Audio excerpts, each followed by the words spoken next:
Like, if we want to get political in this conversation about this, this is the cultural groundwork for the, you know, massive political divide that we're currently in. So it can be traced back to this kind of shit. Yeah, it's amazing. Yeah, someone love in the comments mentioned Scoobiest Pimp, and that was exactly the vibe that I was hearing too. Like, also Thou Shalt Always Kill, or whatever, that song. Like, those were some like anthems. Yeah. It made me think of Teachers too, because it's just like naming bands, which is what that song Teachers basically does. That was really fun. I never heard that, Zel, so thank you for that. Yeah, that was amazing. Good share. Cindy Lauper, David Bowie. Oh my God. I like that he said Michael Jackson twice, as if like Michael Jackson and Paul McCartney were a band.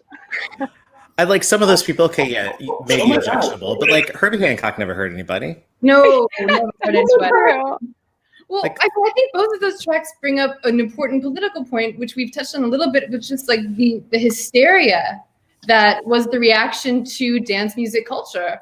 The first time, I mean, I think we all remember, was it the Donahue show when they brought in, like, they carted out the club kids, and it was like, who are these freaks? Oh, right. Yeah. And everyone was like really scared of the way that people were living their lives, and what are these creatures that only come out at night? And you had, you know, a similar thing with the sort of rise of EDM culture, with raves being, you know, EDC having to move to Vegas in the wake of the rave act, and, you know, and the rave act. Kat, you mentioned that, like, just the way that sort of dance music has been sanctioned and misunderstood by political authority, and has, you know, had to sort of exist in certain ways and in certain cracks, and exist differently because of people just not understanding what it is. What like bothers me about that as a larger issue is that it gets used by people who actually have privilege and power within dance music as a cover for their bad behavior and irresponsibility. Say more. Like, well, yeah. I mean, I'm just gonna fucking say it. Like, Cascade and Pasquale Rotella have this like ongoing narrative that they put out there that no one really understands us, and we're misunderstood, and we're so maligned, and we're just trying to find a place to dance safely. And it's like, you guys, two in different ways, make a lot of fucking money off of kids who aren't always being taken care of and aren't always acting responsibly. So don't try to act like, and also they're two straight white men who have an immense amount of privilege. So they're not being persecuted in any kind of way within our broader culture or even within dance culture. So to kind of take on the mantle of somehow being victimized by mainstream that doesn't understand who they are, what they do, what they need, it's just not, I mean, well, and it's not accurate. Yeah. And they're not, and they don't, there are people who don't really stand up for others. I mean, there's no like, right. That's all I'll say. Well, Thank you. some popular streaming channel wasn't paying their DJs. Anyway, I was going to say that brings me back to the topic of the Rave Act a little bit. And like, if anyone, probably everyone watching this is pretty educated, I'm just going to guess that you're all really smart and really cute. But there's like a rule against having drug testing supplies or even pamphlets or any sort of education about like, hey, if you do drugs, do them responsibly. If you have an issue, come to us. Like, because I believe part of the Rave Act was if you are promoting drug use, even if by doing so, you're really just trying to educate and create a safe space for people, you then become accused of being some sort of dealer, and like promoters can go to jail. Yeah. Like it was like more of like a theoretical liability. I don't think it was ever like acted upon. Maybe no one was ever persecuted or prosecuted. Yeah. Like, under the Rave Act, but it has become this sort of boogeyman. And I think, I mean, correct me if I'm wrong, tell me what you guys think, but I think also like something that promoters can hold up and say, oh, no, we can't do that because of the Rave Act. When in 100%. Fact, no one has ever, been punished for under that act. And so I feel like it's become a little bit of an excuse in the scene, or something people do to sort of shirk responsibility. Can we also talk about the fucking irony of the fact that Rave the Vote, which was very active in getting out the vote this year, it happened to be the year that Joe Biden, author I know, of yeah. the Rave Act. I know. The I irony is know. so Hopefully real. our president-elect, Irony's like, not lost. all right, yeah.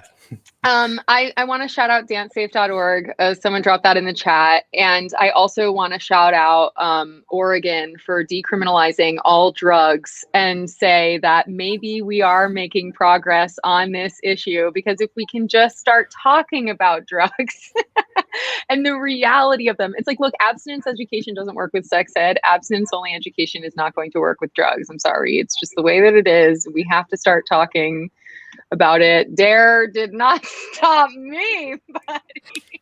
Girl. Kat Bein. But you got an education. You don't have Dare family. either, You though. can It's so sit you brilliant. down and tell you what to do.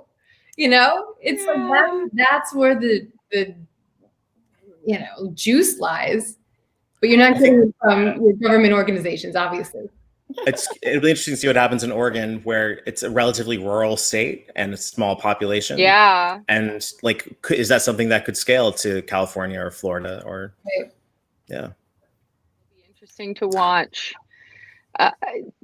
Dare was a gateway. Dare made me want to. Did y'all remember that episode of South Park where they're having Dare? It's like an old one, and the Mr. MK, I can't think of his name right now, was passing around cocaine. He was like, everyone just take a look at this, MK, make sure you know what cocaine looks like, MK, and then it never comes back to the front of the class. Yeah. He's like, has anyone seen the cocaine? I don't know. I didn't have Dare. Was that like? It was, yeah, definitely a South Florida thing, or maybe just like a Southern or East Coast thing. I don't know. Wait, you didn't have Dare? Drug abuse resistance education? I mean, I knew it was about, yeah. No, I graduated high school in 2000. Was that like, am I too old? I for mean, Dare? it was still the 90s when I had Dare. I also had GREAT, which was gang resistance education and training, which has turned out to be very regionally specific, apparently, because no one else I know had GREAT. Not that, like, I don't think I needed it in, like, Cooper City. But anyway, does anyone have a song they'd like to share with the class? Mine is like completely different from what all of you chose. I'm going to give you some Christian hard house. Yeah, so I'll just send you a link, Kat. But my dance music experience came from the fact that I was not allowed to listen to secular radio. Okay, so it was either the oldies or it was, the Lord's music. Okay, and on a fluke one day, the radio station in South Florida was playing this song by a group called the Worldwide Message Tribe. I was obsessed with this group. Okay, I sent you a chat for or something, the link for Jumping in the House of God. I love it. Hear me out. I love it already. Hear me out. When we talk about, whether or not dance music is political, this group, the Worldwide Message Tribe, they were born out of Manchester during the Manchester movement. So it's so important. Yes, it's so interesting that, here I am, a little, first grade, second grade self, like, ooh, the Lord's music, but it was so different than any of the other Christian music that was on the radio. So I was so enamored by it. And it was completely new sound. So Jumping in the House of God is definitely an anthem to maybe only me, but honestly, maybe I can't wait to hear it. We'll see if it holds up into the modern sphere. But speaking of Christian DJs, or Cascade maybe is a Christian DJ. Oh, yeah. He's like a Mormon DJ. He doesn't make any religious music though. Yeah. He did make a Christmas album though. Yeah. But I guess that's all. And God bless anyone who listened to it. I know. And God bless the ravers. It wasn't like that though. I kind of wish it was. No. Maybe that's what this is. Actually, there's some good stuff on there. I shouldn't be saying. All right, and I'm trying to turn the volume a little bit up too, so y'all let me know if it sounds good or not. It hurts. Very good. God. Jumping in the house of God. Jump up, jump in the house. Jumping in the house of God. Jumping in the house of God. Jump up, jump in the house. Jumping in the house of God. Jumping in the house of God. Jump up, jump in the house. Jumping in the house of God. Lord God, one and three, keep it the same. You promise we'll meet in your name. You will be with us, you will be here as well. God to sing your praise, my heart compels. Righteousness be your throne. Love for faithfulness, I love it. Those who praise your name gain blessings. We're walking in the light of your presence. Stick up your hands, stick them up, get them up in the air. Raise them up in prayer. Stick up your hands, stick them up, get them up in the air. Raise them up in prayer. Getting busy. We're getting busy. Who's in the house? God's in the house. God's in the house. Jump in the house, jumping in the house of God. Jumping in the house of God. Jump in the house, jumping in the house of God. So yeah, being listening to Christian rock band, basically. Okay, I just want to say this song slaps authentically and honestly. I want everyone to go and like channel your inner Christian, dance music thought self. And there's also another song called "The Cross." It's more of their down tempo chill number. Okay, wait. Should we listen to that one? Everyone wants to keep listening to it. I'm sorry if I cut everyone off of their God time too fast. Let's play just a second longer. Here's The Cross. So interesting about Oh, I'm sorry. It's hard for me to hear you when I'm doing that. We'll play The Cross. Oh, wait, hold on. Oh, crap. What were they called? Worldwide Tribe? Worldwide The chat is lit. The chat is fucking popping right now. My Christian Hard House. Yo, it's a revival. It's a revival. The Cross. Yes, The Cross is. I looked it up a couple of years ago, and it has a song credit with Prince on it. No way. Look it up. Go look it up. They must have They must have copied part of something. Yeah, but Prince is a songwriter on this track, so here you go. Oh yeah, maybe it's a sample. And Prince was a very vocal Jehovah's Witness, so it's possible. Right, so they could be friends. He got religious at the end. All right.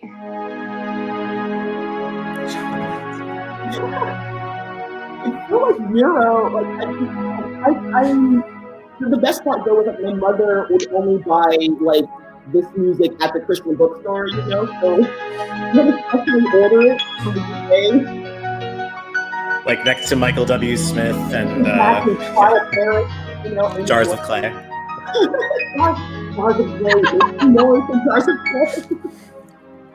Ooh. This is so 90s. I love it. It is like Modi. Yeah, it's Modi. Yeah, very awesome.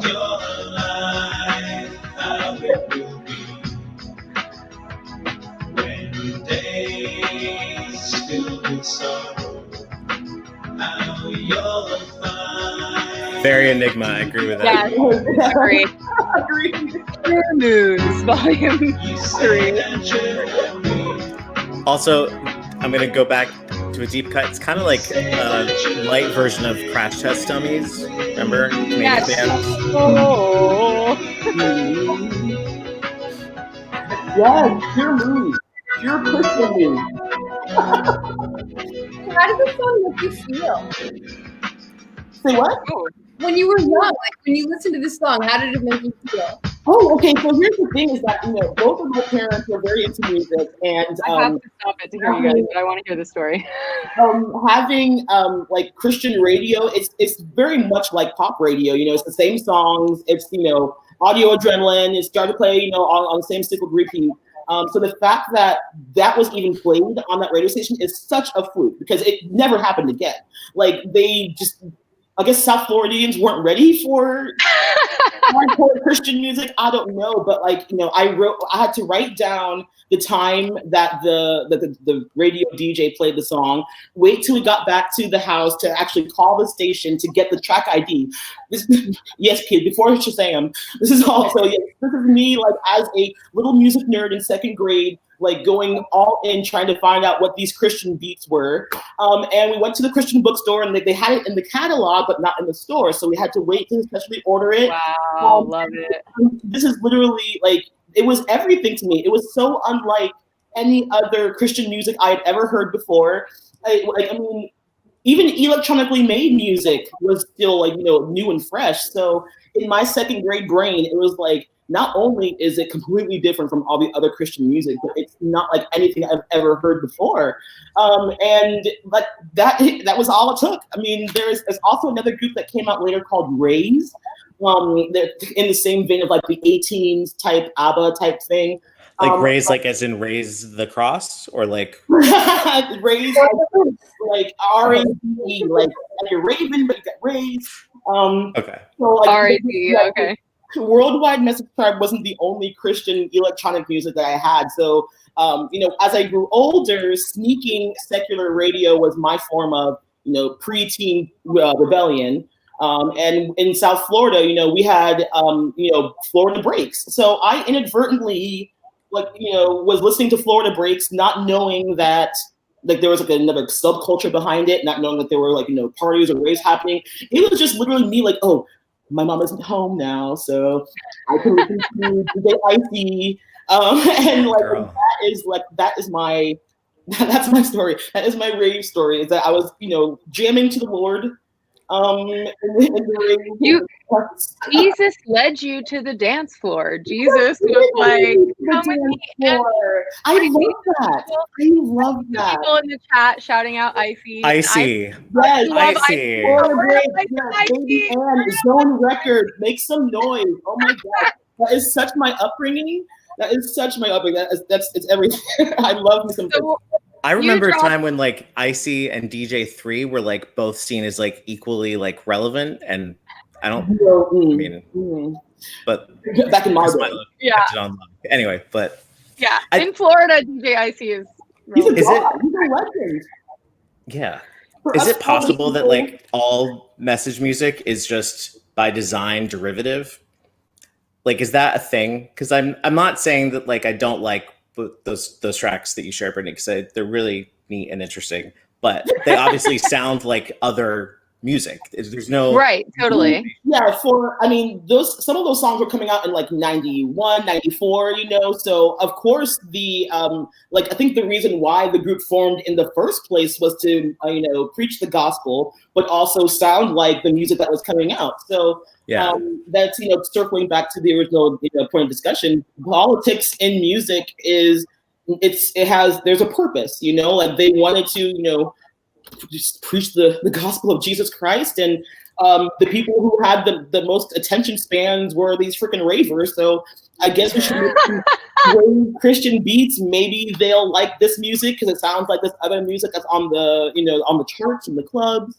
And maybe we can get them to come to the Lord this way. So, yo, I mean, if evangels were like trying to get anyone to be wrapped with interest, someone at a party who's like they will talk to you deeply about anything. They'll be like, yeah, so your personal relationship with Jesus Christ, like that's amazing. Oh my God. Tell me about that. But there's a lot of like straight up like gospel music in house too. I mean, it's not like that's true. But it's always funny to me, like that doesn't appeal to like the Christian music fans. Like they don't like get on board with like the gospel, like the Christian music influences in the rest of the genre. They kind of need to have full control of the message. Well, you know, that is so true. Like I think it's just also the Christian music industry, you know, there are a lot of times, especially if we consider Nielsen ratings, for example, you know, we have record labels that will, you know, put songs through an algorithm, and if it follows the same format as other hits, then, you know, they'll give them the most money for marketing. the same can be applied for Christian music. I think at some point, this is what was making the most amount of money, so we're going to stick to that. I don't know that any Christians are delving into the gay community, asking them, hey, tell me some disco tracks that have some soulful diva vocals. It'd be nice if they did, but there is such a polarity. We wouldn't give it to them. Just kidding. There's a strong polarity for the Black church. Like homophobia is very much still prevalent in the Black church, but there are still a lot of spiritual Black people who are gay, queer, and it's unfortunate that there is so many similarities, yet that is the one thing that won't get someone's diva house church vocal played in an actual church versus on a dance floor at Studio 54. There's I don't know that will ever happen, because there is such a strong hint of homophobia in the Black church, very much to this day. It's also, I think, context is so crucial, and it's because I'm very active Unitarian Universalist. I was raised that way. I still go to church, and yet Unitarians do not have a very strong tradition of making great music. There are no popular artists. We have Greta Gerwig. No Aretha Franklin of the Unitarians. No, yeah, exactly. And there's it's not the church you want to go to when you want to hear great music on a Sunday morning, but yet completely open-minded and supportive of diverse causes and queer reprepresentation, and yet the music doesn't materialize like that. There's no diva house vocal. You got to take that aux cord. You gotta be like, damn right. I got a playlist for this week. Are you guys down? Oh my God. Speaking of, I'm going to send a track. Yeah, please Kat, do. I promise before we're done, we'll all just play DJ IC at the end, but we're going to play Zel's track right now. Tell us about your track, Zel. So this is a track from a Canadian artist named Quanah Style. Ooh. Quanah. I don't want to misgender. I think she's she, her pronouns. She's Indigenous, Two-Spirit, trans. She put out a few singles over the last few years and released an album at the beginning of this year, which is fucking phenomenal. It's one of the best house music albums that I've heard in a while. And I keep thinking about it because it came out in January, and we make our year-end lists. We always forget about the shit that came out in January, especially this January, because this January was my God. Years ago. But this Quanah Style album has endured the year, and it came out on Wet Tracks, which is the label run by Toronto artist. And I'm gonna say his name, but I'm not saying that I like saying his name. He goes by the artist name Boy Pussy, and he's changing it. He's phasing it out into Callum Magnum, which is also not his real name. But he's a really nice person. I have to admire what he's done with this label, because starting a label is never easy, but he's put in the work to have consistent releases that are quality house and techno, and really creating a lifeline of queer artist representation in Canadian dance music. So Wet Tracks, you said. Wet Tracks, TRAX. Cool. Yeah. Oh, I'm so excited. That was such a great build up. It's like you do this professionally or something. It's everyone on here is really into this. Yeah, how did that happen? You're the sun to my morning and the moon to my night. The one I want to be with for the rest of my life. Love you forever and call you my boo. Yeah, darling, you know that it's true. Let my beat be the rhyme while you rest in your head. And I'll sing you words that have never been said. I swear I'll catch every tear that you shed. And I'll love you till the day that I'm dead. Break me up, baby, break me apart. Hold me till you're feeling the beat of my heart, Break me up, baby, break me apart. Hold me till you're feeling the beat of my heart, Break me up, baby, break me apart. love that shot. Beat of my heart, yeah, baby, break me apart. Hold me till you feel it. The beat of my heart. Ooh. Yeah. Also, this video probably costs about like $2 to make. But I was gonna say, yeah. I love it. Fucking do it yourself. You don't need that much. You just Yeah, need great music and idea. Yeah. Like striking as fuck. I love it. Also, like a bit of a Madonna reference here. Oh, I was thinking, Do. Like, what's that song? Justify My Love a little bit with that synth.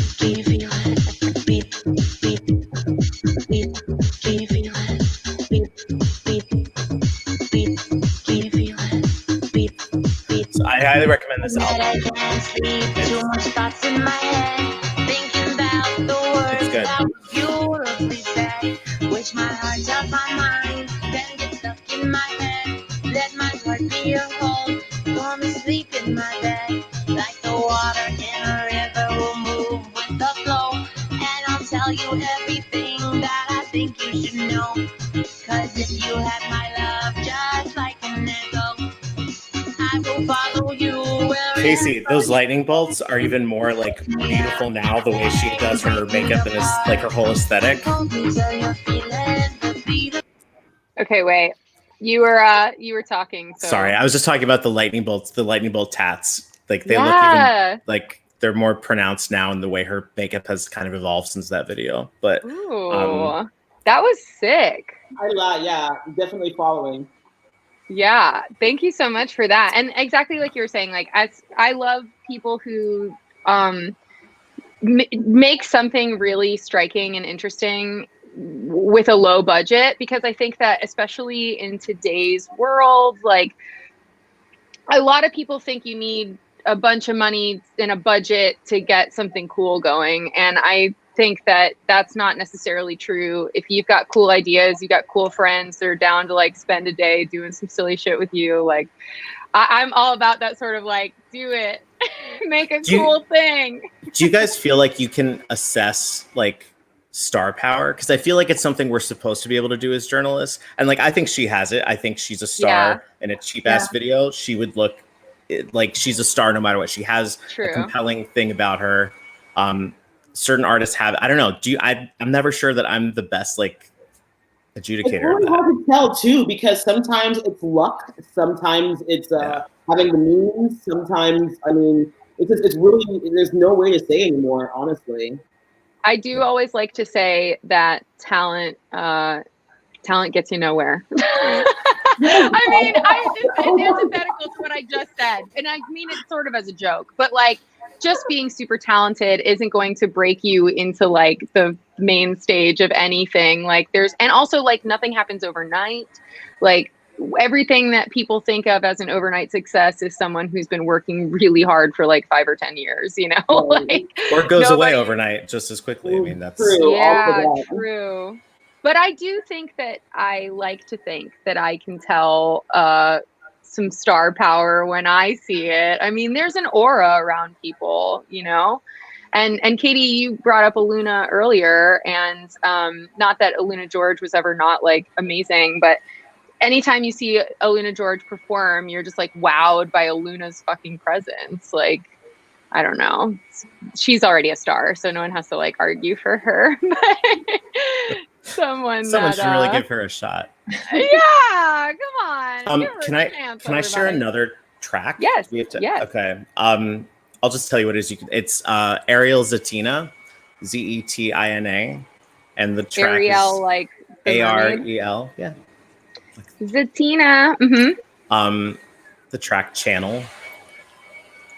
Yeah. She is an artist from Chicago. Well, she's from Florida. Hey. Like North Florida. I don't know exactly where. Not the Panhandle. Not but happy. Anyway, she she lives in Chicago. She's part of like the like queer techno community there, and she put out this EP earlier this year that is called Makeup Artists at the End of the World. And she samples and references like makeup tutorial videos on YouTube.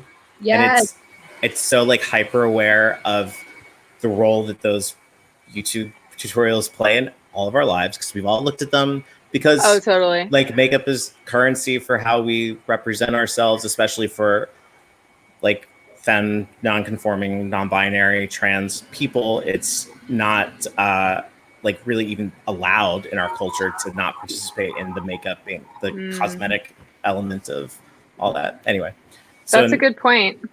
And her like she has a on Bandcamp, she explains her point of view, and it's much more intellectual than what I just described. But it's she had an album out last year that I also loved. She's just phenomenal, and I don't want to interview her because I just want to like keep being a fan and have a talent. Oh, I love. Don't you feel like that sometimes, where you're like, I don't want to make this work. I just want to love. Yeah, for sure. I don't want to know anything about you. Yeah. Yeah. Although I'm gonna share the screen in just a second, but you saying that she has like an essay of sorts on Bandcamp just reminded me of the Play album, and I don't know if you guys had it on CD, but Moby wrote like 7 essays to go along with it that had nothing to do with the music. He had done that for the previous albums, for Animal Rights, and not for everything, but Animal Rights was the one before that, and it was like his punk rock departure from like the ravey Everything Is Wrong, and it was like. There were essays about his Christianity, about his veganism, and yeah. Yeah, so I have a friend here in San Francisco who has been vegan since she was like 13 because she read Moby's essay in the Play booklet. So shout out Moby for being the most political, wearing it on his sleeve DJ, or one of them. Yeah, I thought that was pretty crazy, but. Also maybe shout out like essays, like more producers should put essays in their booklets. Yeah, y'all right. We're done. Or hire us to write your essays instead. All right, that's the move. That's the move. Yeah, we'll ghostwrite your producer essay. Yeah. Welcome to my channel. Welcome to my channel. Welcome to my channel. Welcome to my channel. Welcome to my channel. Welcome to my channel. Welcome to my channel. Welcome to my channel. Welcome to my channel. Welcome to my channel. Welcome to my channel. Welcome to my channel. Welcome to my channel. Welcome to my channel. Welcome to my channel. Hi guys, welcome to my channel. I love this. Yeah.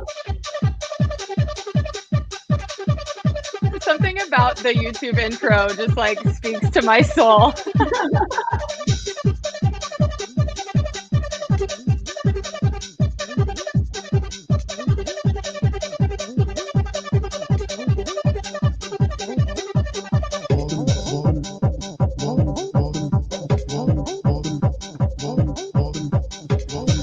I've had this on my Raya profile for like 6 months. It has not helped, just for the record. I mean, I've had the same Shed song as my Tinder profile song for like 4 years.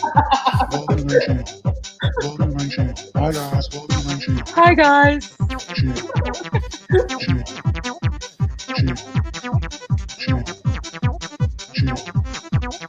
What year did this come out?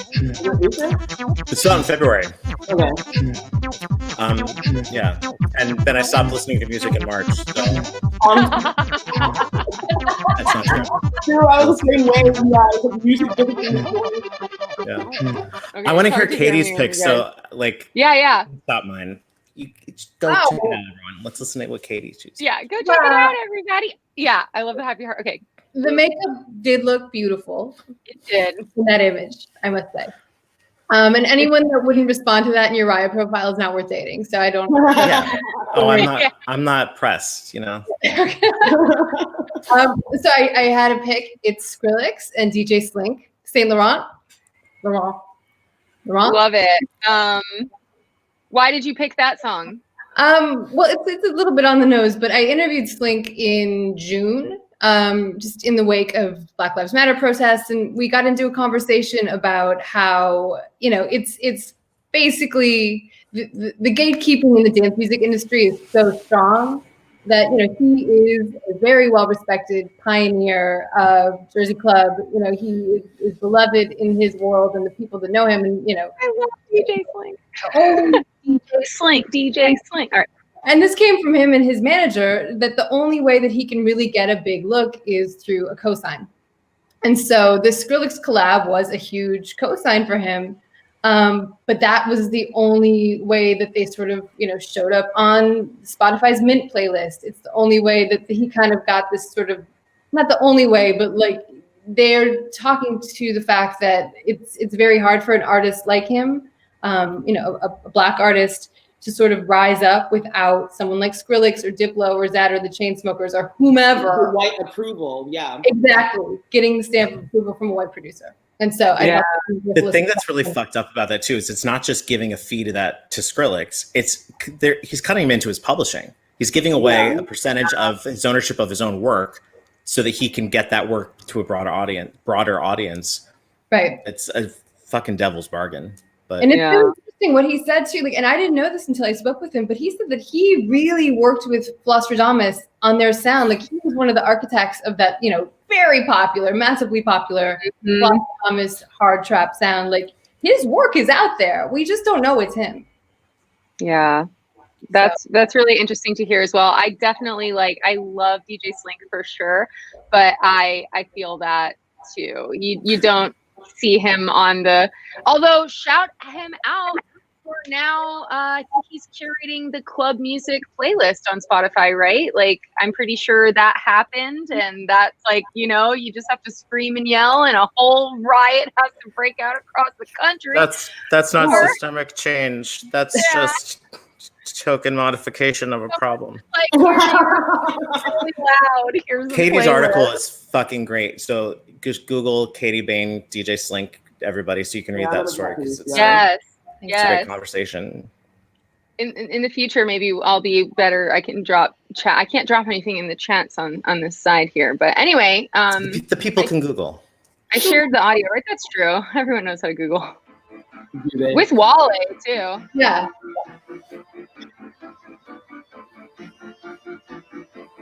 Hey, girl. I had to get the people talking. Yo, Wale, let's get it. I don't know what y'all talking about. Where I live, they don't talk a lot. I don't know what I be talking about. Hoes say I don't talk a lot. Most niggas just talk a lot. Probably till they go talk 'em out. Praise God before I leave the house. Saint Laurent, I don't know what y'all talking about. Where I live, they don't talk a lot. Hoes know what I be talking about. Hoes say I don't talk a lot. Most niggas just talk a lot. Probably till somebody talking about. Praise God before I leave the house. Saint Laurent, my E. I love Jersey Club so much.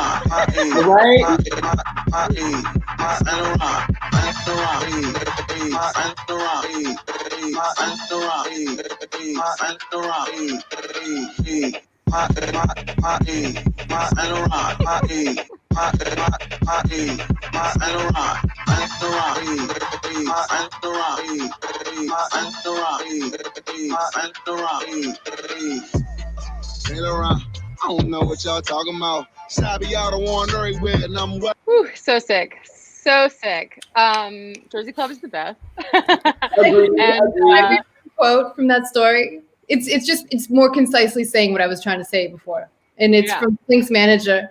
He said, for Slink to get bigger looks and playlist support, he's had to partner with the larger artists. And it's appreciated when it happens. Skrillex has been very righteous to Stacy, which is Slink's name. Worked with him on a video, provided a platform, went into Newark with him, shot a video, provided money for all this, and gave back to the community. We're thankful for those things, but if a Skrillex or Diplo's name isn't on the track with him, what are we supposed to do? So I think it's a big, it's the way I see it, a primary issue in dance music right now is that if you're not in the top 100, hell, if you're not in the top 50, it's really hard to get a big one. And like, who fucking cares about that, like, kind of popularity? Like, who actually loves dance music? That's right. That's never been the thing, but it's like looking at dance music through the prism of like, how is it like pop? How is it going to conform to like the capitalistic standards of like a mainstream music industry? You have to then have like a celebrity affiliation with your record Yeah. And I think to your point as well, when I was a kid, being a total music nerd on the path to be a music journalist without knowing it, right? Yeah. I was always so hungry to discover. Like, I just wanted to find new exciting things. I wanted to hear the stories behind the music and these artists and their careers. I wanted to just soak it all up. And if we're just sharing what's already popular, we're kind of failing the fans in a sense too, because like they're going to hear the new Marshmello song. You don't have to put it in front of their face. They're going to find it. Or and you like, shouldn't, because it's not good. Like, that's the other thing. A lot of it is crap. Yeah. And like, I think that it is a tough walk sometimes. I mean, I think especially for us, like, because if you're writing, you are kind of a slave to this like advertising dollar click count situation. And then and we meet like the Martin Garrixes of the world, and he's a really nice person. Like, I don't want to hurt his feelings, but like, true. But like, there also has to be room for actual discovery and curation, and like for going, hey, like, you like this thing, we know you do, and like everyone likes this thing, but you might also like this other thing that's like new and you haven't heard of it, and like it might open the door for a new obsession for you. Like, I don't know, there's just so much out there. It's sad to do the weird like terrestrial radio, play the same 20 songs over and over again, even just like in like DJ sets. Like, I love DJs who play who do this thing where it's like, here's a song everyone knows, everyone's jumping around, they love it. Then they're going to play something no one's heard, but it's super groovy. Then they might play something really weird. Then they'll bring it back with another one that y'all love. You know, like, I like to go to DJ sets to discover things. I don't want to just like hear the thing that the other DJ played like last hour and then the next hour and then all this stuff. I'm always in the corner of the dance hall. Yes. Shazam. I'm not using Shazam. I know this track. I think it's also really interesting is that like shout out to Matos. The underground is massive. There is so much music out there. And I know like some of my friends they'll give me shit like, oh, you probably already know this song. I'm like, I probably don't. Like, actually, there's like so much music out there. Like, dude, like, share it with me. Like, come on, share it with me. I'm also like, maybe I did know it, but I don't remember it. So let's have a rediscovery of it right now. I hear music all the freaking time. Like, you know, and even like if it's like, you know, if you think it's more popular sounding and you think I haven't heard it, probably true, yes. But like, it doesn't mean that it wasn't made well. If a song is made well, I'll listen to anything. Yeah, true that. Did anyone else have any other picks? Everything we were just saying is definitely what I had in mind for today as well. Like, I love the idea of us sharing tracks with each other and with everyone watching, because we do have space right here, right now, to share things with people that maybe they didn't know. I mean, I haven't heard most of the songs that you guys shared today, and that's exciting. Like, it's cool to discover new artists. But did you guys have any other tracks you wanted to share? I love this chat. Everyone in the chat is like, I know. I love you guys. Chat should have its own window. Like, yeah, chat is very educated. The chat is. I love an educated chat. Yeah, we love an educated chat. Hell yeah. Yeah. I mean, I was hoping for one troll, but there might have been one. I don't know. The troll out because there was all that earlier drama. Yeah, because we're real plur here. oh yeah, plur gang. Well, I ask because we are reaching close to the 2-hour mark, and you know, I could stay here and talk about music with you guys forever. But I am sort of looking for a house at the same time. And I have house viewings soon-ish. So I want to make house sure all day. I'm going to listen to house. I'm going to get that house cat. I'm going to house cat. Felix the house cat. Felix the house cat. Just shouting out names. Do you guys want to can I leave you with the Felix the house cat story? Yeah. I was in Miami during like Miami Music Week, like 2007, maybe, working list at a club, because that's what I would do to like be able to afford to be there for a week at a time, because you like made 2 cents for the story you were writing to cover like events. So Yeah. pick up a couple $100 working a guest list. And it was at what I believe is now called Ice Palace, or was called Ice Palace. And Felix shows up at the 24-hour AM only party, which is when AM only, the agency, would have all their fucking DJs play over a 24-hour period of time. And every agent from AM only comes and shows up, and they're very important. And Felix shows up at like 7 a.m. He's not on the list. He has like a group of 10 people with him, and I don't have like the ability to just like give an extra wristband. And I'm like, I'm sorry, I can't. Let me call someone. And he starts like going off on me. And he's like, Zel, Giselle, whatever your name is. And I was like, it's Zel. I'm like, just say it. Zel. He's like, yeah, I don't care. You can call me Felix the House Mouse for all I care. And he was just like, pissed at me. And I'm like, there's literally nothing I can do. I'm like, of all people, you've been in clubs all your fucking life, dude. Like, I am in the no power position right now. Didn't the same thing happen to him at Berghain? He's like, no. Yes, it did. Because when that happened, everyone sent me the story, and they're like, "Were you working at Berghain?" Did you get him in? Yeah. Yeah. Well, eventually, because like someone who had the power came and like gave the fucking wristbands, but. You know. Man, that's so funny. Yeah. I also want to shout out the Shine Project is asking about pitching to magazines. How do we as writers decide who we want to pitch to and which publications would we recommend? As people who have pulled this off, what recommendations do we have for pitching? I will say that I like to pitch with a few ideas and not just one. Definitely don't write your story before you pitch it, in my opinion, because that editor might be interested in your story, but they may have angles they'd like you to take or some thoughts, and they also might have a word count. And then if you've written this like 6,000 word story, they're not going to want to look at it. So those are a couple points from me. Do you guys want to talk about pitching? Don't take it personally. Yeah. If you really want to write for publication, pitch a shit ton. Don't get too attached to what you're pitching, because most of it's going to be rejected. And don't take it personally when someone passes or doesn't respond to you, because they're underpaid and overworked. Right, that part. That's true. Yeah, I still get things rejected, and I've been like doing this for like 13 years. So like, yeah, don't take it personally. Kat Bein rejects pitches of mine. Okay. It happens. But it's good. But when she does, it's like, oh yeah, like that's a good. Like, she's a great editor, so like, like when your pitch does get approved and you're edited, like Zel said, don't get too attached to what you have in mind. Like, you're working with someone like who has your story's best interest at heart, hopefully most of the time. So like work with them on making that story powerful, and concision is actually important. I know you want to write like 5,000 words about your favorite thing. I get it, but you can't always do that, unfortunately.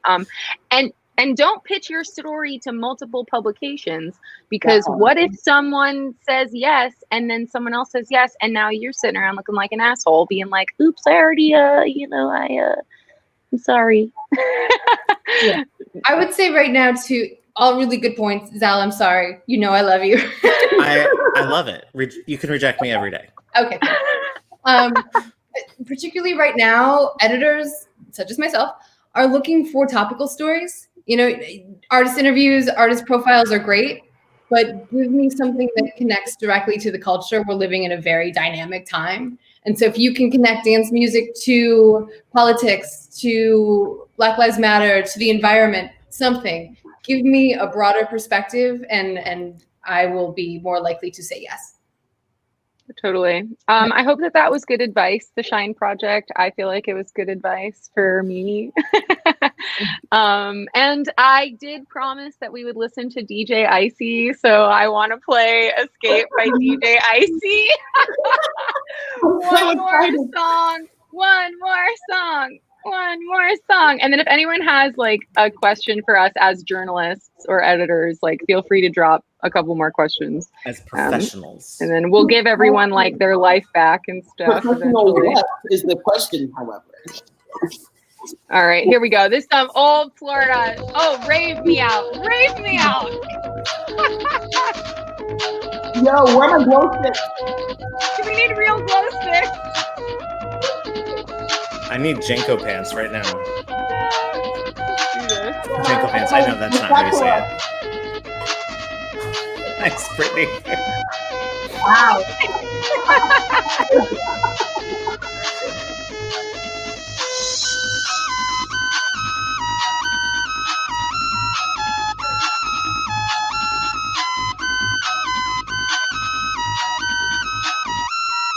Oh, here we go. Woo! Where's that smoke machine? I'm standing next to the bass so I can feel it. It feels good. Yeah, I can get my vape out or something. Oh my god. What a jam. I'm just jumping now.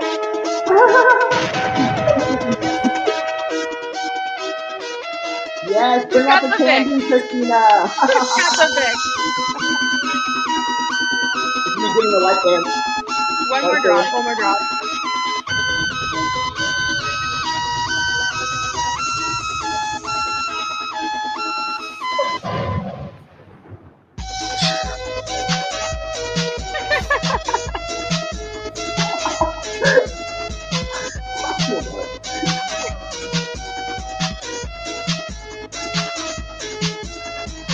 Oh, it makes my heart happy that other people It in the really chat are does. like, Honestly, taking me and back. I'm like, And we're all after I back. realized that rave music was like a whole culture, like DJ Icy was the first show I went to. So I have so many fond memories of DJ Icy. He is my. I love it. It began with breaks for me, so I will always be a breakbeat thought. Shout out. I also want to point out, fun fact, DJ Icy is the only DJ to play every lineup of Ultra Festival. What? Oh, right. At least until, like, I don't know if he actually played the last one, the world's shittiest Ultra Music Festival on Virginia Key. That was terrible. But just saying it, whatever. Paul, man. Oh, it's rough. Anyway, guys, thank you so much for joining me today. I didn't Thank see you, any Kat. other last questions from people, but I really hope that you guys in the chat enjoyed the program. It's all experimental. It's our first time. I don't think I could have been more fortunate to have like you all as my roundtable associates, friends, colleagues, fellow ravers. Thank you for joining me. Thank you, Kat. I love Thanks, you. And guys. yeah, maybe we'll do this again sometime. I don't know. Life's a gamble. Has anyone checked on Georgia? Oh God! Let me refresh. Let's do it. Okay, hold on. This is the big You last guys, drop. you guys are really like penetrating this little bubble of. Again, though. No change. No change. All right. Well, we'll get there. Oh God! All right. I don't know. I don't know how to stop the stream. I love you guys. Just I think we were keep gonna looking have at us, everyone. Seriously, thanks to this chat. You guys are awesome. You guys are sick. The chat has been sick.